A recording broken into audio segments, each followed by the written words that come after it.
You ask how many hair transplants an average person needs to go through in their lives. Well, the answer to this question has to do with what is your final stage of hair loss.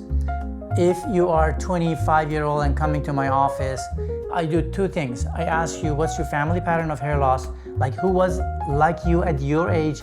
And then if you tell me one uncle was just like you at your age, I want to see how they are now, 20 years after, 30 years after.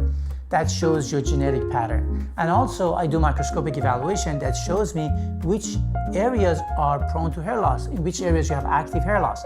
So combination of the two gives me a very clear picture of your future and where you're heading from here. So if you are going through advanced class of hair loss, you may get a hair transplant to do the hairline now, but you need multiple procedure to follow up to maintain a full head of hair. But some people never go to advanced class of hair loss. They just lose the front, and that's all they need to do. One procedure, that's all you need.